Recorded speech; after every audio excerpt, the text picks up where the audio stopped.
Sir history online class में आपका हार्दिक स्वागत करता हूं।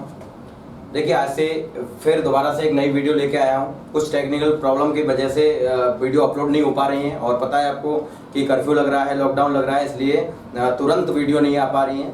बाकी का धीरे धीरे करके आप धैर्य बनाए रखें, धीरे धीरे करके वीडियो आती रहेंगी। अब देखिए हम पिछली वीडियो में प्राचीन भारतीय इतिहास के क्रम में सिंधु घाटी सभ्यता की बात कर चुके हैं और वहाँ कंटिन्यू कर रहे थे, उसको चल रही है। तो उसमें एक पार्ट में हमने जानकारी पढ़ ली, इसके अलावा दूसरे में हड़प्पा और तीसरे में हमने जो है तुम्हारा मोहनजोदड़ो के बारे में बात कर ली। अब देखिए ये एक बड़ा महत्वपूर्ण स्थल है, ये सिंधु घाटी सभ्यता का ये जो चौंदड़ो जो स्थल है, ये सिंधु घाटी सभ्यता का हड़प्पा और मोहनजोदड़ो के अलावा एक महत्वपूर्ण स्थल माना जाता है, महत्वपूर्ण नगर माना जाता है। अब देखिए ये जो है आपके क्वेश्चन प्रारंभ हो गए।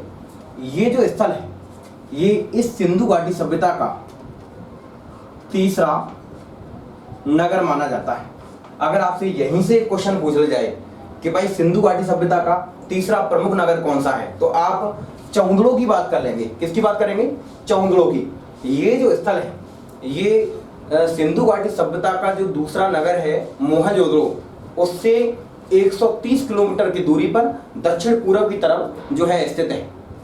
लेकिन पूर्णतः इसकी स्थिति पूछ ली जाए कि भाई ये स्थल जो है ये कहां पर स्थित है, तो सबसे पहले एक मेन पॉइंट मैंने पहले बता चुका हूं पिछली वीडियो में कि आपको आंख बंद करके पाकिस्तान कर देना है। वो कैसे महसूस करना है कि जड़कड़े से जो नाम है, चाहे वो हड़प्पा हो, मोहनजोदड़ो हो या चौंदड़ो हो, ये जो नाम है ये पाकिस्तान में ही है।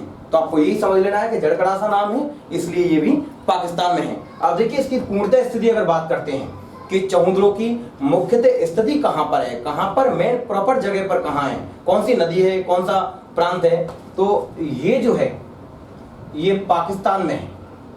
कहां पर है? पाकिस्तान में। मैं इसको शॉर्ट में लिख देता हूं, कोई दिक्कत नहीं आनी चाहिए। मैंने कहा चौंदड़ो जो स्थल है वो पाकिस्तान में है और पाकिस्तान का एक प्रांत है यहां पर सिंध प्रांत। कौन सा प्रांत है? सिंध प्रांत। और यहां पर एक नदी बहती है सिंधु।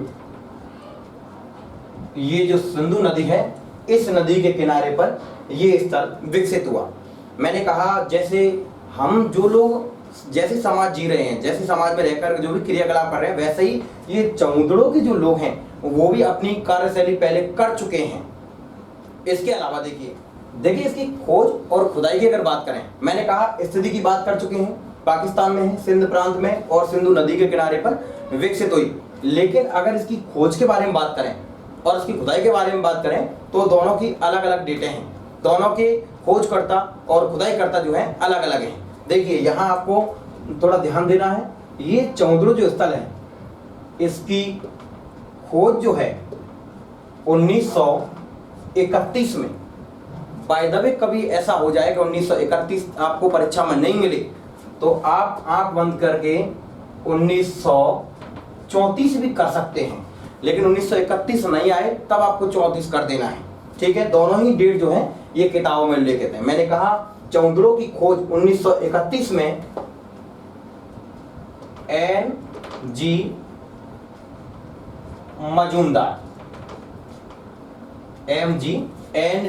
मजूमदार के निर्देशन में की गई। इसकी खोज 1931 में N.G. मजूमदार के द्वारा की गई। अगर बाय द वे 1931 नहीं आए तो मैं फिर कह रहा हूं आपसे 1934 कर देना है। N.G. मजूमदार यानी कि ननी गोपाल मजूमदार के निर्देशन में इसकी खोज का कार्य किया गया। अब जैसे ही खोज का कार्य किया गया तो जब खोज की गई तो फिर इसके खुदाई का कार्य किया गया। अब इसकी खुदाई का कार्य अगर पूछ ले जाए कि भाई इसकी खुदाई का कार्य कब किया गया, तो सन अगर पूछ ले जाए तो 1935 में, और इसका जो खुदाई का कार्य किया गया 1935 में अर्नेस्ट मैके के द्वारा किया गया। अर्नेस्ट मैके के द्वारा इसका खुदाई का कार्य किया गया, उत्खनन कार्य किया गया। और देखिए जब इसका उत्खनन कार्य किया गया अर्नेस्ट मैके के द्वारा और इसकी खोज का कार्य N.G. मजूमदार के द्वारा किया गया तो इसमें कई सारे साक्ष्य प्राप्त हुए जो परीक्षा की दृष्टि से बड़े महत्वपूर्ण माने जाते हैं साहब। अब देखिए अब साक्ष्य क्या प्राप्त हुए। आपको सबसे महत्वपूर्ण पॉइंट बता देता हूं जो अधिकतर परीक्षाओं में पूछा जाता है। आपको दिमाग में बस इतना ही रख लेना है कि चौंदड़ों की खुदाई में मनके बनाने का कारखाना प्राप्त हुआ। ऐसा मनके बनाने का कारखाना प्राप्त हुआ है। मनके बनाने का कारखाना, ये मनके तो होते हैं वो मिट्टी के बने हुए छोटे छोटे मोती टाइप के होते हैं। तो यहाँ से अगर आपसे ये पूछा जाए, वेरी इंपॉर्टेंट है ये क्वेश्चन, बहुत इंपॉर्टेंट है। अगर आपसे यही पूछा जाए कि मनके बनाने का कारखाना जो कि पूछा जाता है, तो आपको आंख बंद करके बस यही जवाब देना है कि चौंदड़ों से प्राप्त हुआ। लेकिन बाय द वे अगर ये नहीं आए और इसकी जगह मोती बनाने का कारखाना आ जाए कि मोती बनाने का कारखाना कहां से प्राप्त हुआ, तब भी आपको क्या कर देना है, तब भी आपको चौंदड़ों कर देना है। लेकिन इसकी खुदाई से यहां से देखिए और क्या प्राप्त हुआ, जैसे मोहरें बनाने के केंद्र प्राप्त हुए हैं, मोहर बनाने के केंद्र प्राप्त हुए हैं। इसके अलावा देखिए यहां से गुड़िया बनाने का कारखाना प्राप्त हुआ है। गुड़िया, जी हां, गुड़िया बनाने का कारखाना प्राप्त हुआ है। अगर आपसे यही पूछा जाए कि गुड़िया बनाने का कारखाना, मोहर बनाने का कारखाना, मोती बनाने का कारखाना या मनके बनाने का कारखाना कहां से प्राप्त हुआ, तो आप यहां से कहोगे कि सब चौंदड़ों से प्राप्त हुआ है। यहीं से जब इसकी खुदाई कार्य किया गया तो यहां से एकमात्र स्थल है जहां से वक्राकार ईंटों के साक्ष्य प्राप्त हुए हैं। वक्राकार ईंटों के साक्ष्य प्राप्त हुए हैं सब। अगर आपसे पूछा जाए कि वक्राकार एकमात्र स्थल है सिंधु घाटी सभ्यता का जहां से ये वक्राकार ईंटों के साक्ष्य प्राप्त हुए हैं। इसके अलावा देखिए ये चौंदड़ जो स्थल है यहां से बटखरे बनाने का केंद्र मिला है। बटखरे बनाने का केंद्र प्राप्त हुआ है। अब देखिए इस स्थल की जब खुदाई हुई तो मैंने कहा सिंधु घाटी सभ्यता की भांति यानी कि अन्य स्थलों की भांति यहाँ से भी दो टीले मिले हैं, एक पश्चिमी साइड में है और एक पूर्वी साइड में है। तो एक पश्चिमी और पूर्वी दोनों के यहाँ प्राचीर लगी हुई हैं, ठीक है, सुरक्षा वगैरह की। लेकिन यहाँ से जब खुदाई कार्य हुआ तो टीलों की अपेक्षा जब खुदाई का कार्य हुआ तो ये सारे साक्ष्य प्राप्त हुए। लेकिन और अन्य खुदाई हुई, जब और ज्यादा डीपली खुदाई करते गए तो यहाँ से और बड़े महत्वपूर्ण साक्ष्य प्राप्त हुए। यहाँ से देखिए और क्या प्राप्त हुआ है, यहाँ से सौंदर्य प्रसाधन के साधनों पर, सौंदर्य प्रसाधन के साधन प्राप्त हुए हैं। जैसे यहां पर लिपस्टिक के साक्ष्य प्राप्त हुए सब, लिपस्टिक, और यहां से लिपस्टिक के अलावा हेयर पिन के साक्ष्य प्राप्त हुए हैं। देखिए मुझे बताने की आवश्यकता नहीं है, क्या है ये सब जानते हैं। ये छोरी छापरी लगा हुए होटल पे वो लिपस्टिक है ये, और इसके अलावा हेयर पिन माने हेयर का मतलब बाल और पिन माने बालन में लगाने की पिन। तो अगर आपसे ये पूछा जाए कि लिपस्टिक और हेयर पिन के साक्ष्य कहां से प्राप्त हुए हैं, तब आप ये कहोगे कि साथ चौंदड़ों से प्राप्त हुए हैं। इसके अलावा देखिए जैसे काजल और पाउडर के अवशेष अगर पूछे जाए मुख्यतः पार्टिकुलर रूप से, तो आपको मोहनजोदड़ो कर देना है। लेकिन अगर आपसे लिपस्टिक और हेयर पिन के साक्ष्य पूछे जाए तो आपको चौंदड़ो कर देना है।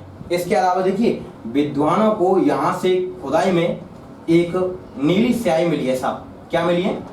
नीली स्याही मिली है। तो ये अनुमान लगा लिया विद्वानों ने कि ये नेल पॉलिश रही होगी साहब। तो ये सौंदर्य प्रसाधन के जो है ये साधन है। इसके अलावा देखिए ये स्थल जो है चौंदड़ जो स्थल है ये इस सिंधु घाटी सभ्यता की एक औद्योगिक नगरी मानी जाती है, औद्योगिक नगरी मानी जाती है। अगर आपसे यही पूछा जाए कि सिंधु घाटी सभ्यता की एक औद्योगिक नगरी किसको माना गया है, तो आपको चौंदड़ो कर देना है। और इसके अलावा सबसे महत्वपूर्ण मूवमेंट बता देता हूं आपको, इस स्थल की खुदाई से यहां से कोई भी दुर्गों के साक्ष्य प्राप्त नहीं हुए हैं, कोई भी दुर्गों के साक्ष्य नहीं मिले, कोई भी दुर्गों के साक्ष्य नहीं मिले हैं। तो देखिए अगर आपसे यही पूछ लिया जाए कि सिंधु घाटी सभ्यता का एकमात्र स्थल कौन सा है जहां से कोई भी दुर्गों के साक्ष्य प्राप्त नहीं हुए, तो आपको ये करना है कि चहुंदड़ो स्थल है। इसके अलावा देखिए ये स्थल जो है इसे जब दुर्गों के साक्ष्य प्राप्त नहीं हुए तो इसे अदुर्गीकृत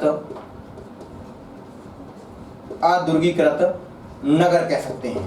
ये बड़ा महत्वपूर्ण नाम हो गया। अगर आपसे पूछा जाए कि सिंधु घाटी सभ्यता के किस स्थल को अदुर्गीकृत नगर कहा गया है, तो आपको चहुंदड़ो का नाम लेना है। देखिए और क्या प्राप्त हुआ है यहाँ से, देखिए यहाँ से जब इसकी खुदाई का कार्य किया गया तो यहाँ से पत्थर के बांट मिले,